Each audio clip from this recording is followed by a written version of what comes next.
Hey, what's going on guys? How is everybody doing?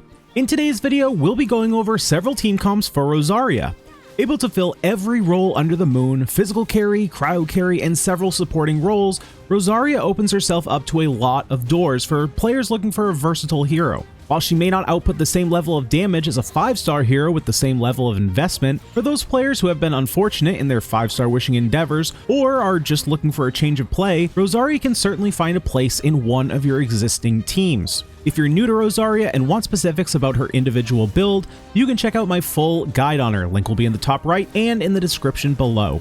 We'll be taking a look at what elemental reactions you'll want to make a priority when choosing teammates, the elemental resonances we can take advantage of, and what teammates Rosaria will be able to assist the most with her performance. We'll be discussing team comps from the best of the best to those easily accessible to free-to-play players. Before we begin, make sure to subscribe to the channel, like this video, and hit the notification bell, that way you never miss a video. And don't forget to join our Discord, link will be down in the description below. Now, with that out of the way, let's jump right into the video.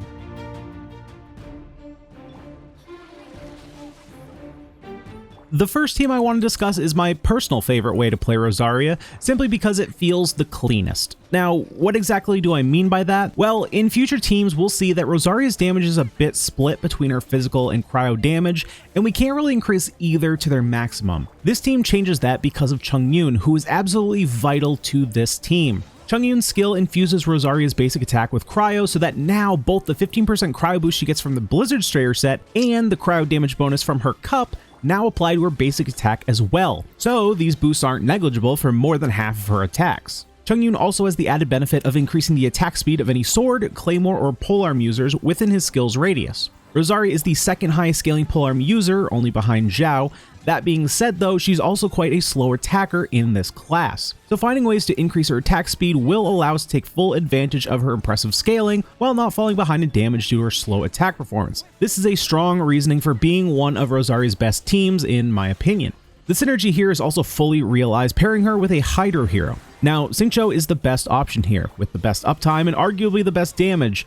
But nowadays, Xingqiu, similarly to Bennett, is kind of being pulled in every direction and wants to be on every team. So if you're going into Abyss with a Hu Tao team, for example, where Xingqiu is simply better on the other team, any of the other Hydro heroes will do, though Child is the exception, needing Constellation 4 to apply Hydro while off the field. Mona is the best alternative though, as we can take advantage of the Omen combo. For more information on that, check out my Ganyu Omen combo video where I break down how the combo exactly works. A Hydro character will be important to have so that we can be constantly freezing enemies. 1, for crowd control, but 2, so that we can have as close to 100% uptime on Blizzard Strayers, full 40% crit rate, so Rosaria hits as hard as possible, as often as possible. With our main reaction being freeze, we're almost always having cryo applied to our enemies, so the cryo resonance from Chongyun is perfectly at home here. Just remember that the crit rate from Blizzard Strayer does not get past your other units from her Ascension 4 passive. Lastly, we want an Animo unit for a 4-piece Viridescent Veneer set to reduce our enemy's resistance to cryo. Since the only reactions here are freeze and swirl, cryo will always be applied so we don't have to worry about swirling the wrong element. Jean is the best option here since we are in need of a healer. Though you could argue, especially for Overworld where you have access to food, that since enemies will be frozen most of the time, Xingqiu will actually be enough of a healer if you're using him on this team. It's a bit more risky on Abyss floors, but subbing out for Xingqiu for Barbara could make room for an alternative Animo hero such as Venti, Sucrose, or the Traveler. Rosaria's permafreeze team isn't the only way that we can utilize her cryo damage though, of course. We can also use her on a melt/reverse melt comp. The benefit of this team is obviously that we can see some pretty big critical hits over the permafreeze team, which can hit crits very consistently, but without an amplifying reaction, they'll be more steady than explosive. So if that's the case and we want a lot of cryo application, why do we have Kaya over Chongyun? Wouldn't turning all of Rosaria's attacks into cryo damage overperform here as well? That's certainly an option. But the reason is that we want to be reverse melting her larger scaling attacks, her skill and burst. So eating up all of that pyro application with the lower scaling basic attacks in this instance actually hurts our overall damage. So Kaya is the preferred choice. Ganyu is also an excellent choice here as a cryo sub DPS, as her burst will increase both her and Rosaria's cryo damage output, but Kaya does initially scale better and can reapply cryo quicker due to the internal cooldown differences. He also has a shorter cooldown on his skill, which can lead to either faster cryo application for melts from our pyro heroes or reverse melts for himself. Our best two pyro options will be Zhongling and Bennett. Bennett is the most necessary of the two, being both our healer and best pyro applicator. Both his skill and burst apply pyro at 2 gauges, which can be reverse melted a total of 4 times if done fast enough. Full information on gauge rates and decay can be found in the linked video at the top right.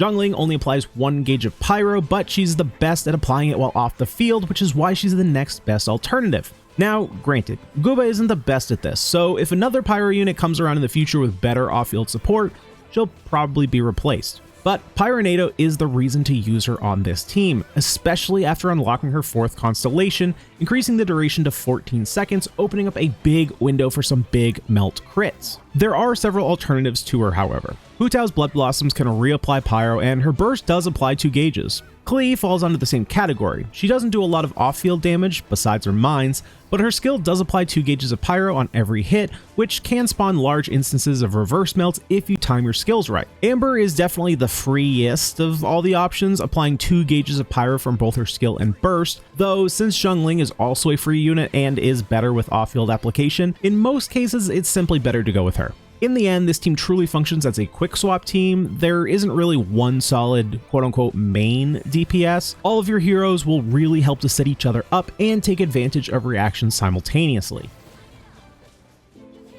Lastly, for Rosaria's main DPS roles is her physical build. This build heavily revolves around Crescent Pike, as without it, the reasoning behind splitting Rosaria's damage between physical and cryo doesn't make a whole lot of sense. Due to both the main attack and the passive damage scaling with physical damage and critical damage, Crescent Pike is the single best weapon for any physical pole arm user, significantly better than even any of the 5-star alternatives. So with that being said, how do we optimize this team around Rosaria? Fischl will be the best electro applicator while off the field, especially at Constellation 6. Without it, there is a much better argument for Beidou, since her burst and skill will be much more likely to hit your primary target over Oz until he targets with you at C6. Jumping over to our healer, some of you may be quick to point out that since Superconduct will eat our cryo application, Cryo Resonance will not have a consistent 100% uptime, and that may be true. But there are 2 main factors for me choosing Diona as a healer despite that fact. The first is that even if Cryo Resonance isn't up 100% of the time, it will be up a percentage of the time, which will increase our crit rate, which is very important for any build trying to make the most out of Crescent Pike. The other reason is elemental contamination, as I'll call it here. I want to ensure that our reactions are constantly sparking superconduct triggers and not anything else, so that Rosaria can do the most damage possible. Now, can you micromanage your reactions so that you always have superconduct active and have a healer like Bennett, for example, to increase your team's damage but occasionally trigger melt or overloaded? Sure. But for my preference, I don't like having to manage those things in battle. It just doesn't really suit my playstyle. And from what I gather speaking with a lot of you is that a lot of you aren't that type of player either, which ends us up with using Diona as our healer. Our last slot is a bit of a flex slot. Currently, I'm using Zhongli when I play this team for his shield, but also of course for his constant 20% physical resistance shred while his shield is active. He also benefits from the same aspect as Diona in that he can't really contaminate our reactions, at least to the same level as other heroes with stronger gauges. At the end of the day though, either a Geo or Hydro unit will be best here, as both of these elements can react with either Cryo or Electro and still leave the original element on the enemy. Rosaria's final role is her ability to support other heroes, both in using her as a cryo applicator and as an active way to increase your main DPS's crit rate. Since she can pass off 15% of her crit rate to your other teammates, it's best to stack as much of it as possible, but remember that the crit rate has to be visible in her attribute menu or it doesn't get passed off. Cryo Resonance is an example of this. We can't double up on the bonus here. Currently, the best weapon for this is Deathmatch with a 36.8% crit rate, alongside her natural 5%, the added 12% she gets from her first ascension, and a 5-star circle at peace. You're looking at 84.9% crit rate, which is only a few substats away from the full 100%, allowing you to pass off a full 15% crit rate to the rest of your teammates. Tack on the Cryo Resonance and we're gaining 30% crit rate naturally at our most optimal. I provided a couple pairs of heroes that I think work well together in tandem with the cryo pair of Rosaria and Diona, Razor and Zhongli, Zhao and Venti, Hu Tao and Xingqiu, and Child and Mona. There are of course many other combinations that you could choose. These were just some of my favorites. At the end of the day, the real strategy is to take the idea of why we're building a team the way we are and simply apply it to your own roster, as everyone's roster will be different. Hopefully you guys have found this team guide useful and it will help you in deciding which heroes to move forward and build. Make sure to subscribe to the channel, like this video, and hit the notification bell. That way you never miss a video. And don't forget to join our Discord. Link will be down in the description below. But guys, that's all I have for today. Hopefully you did enjoy. I'll see you guys in the next video. Peace.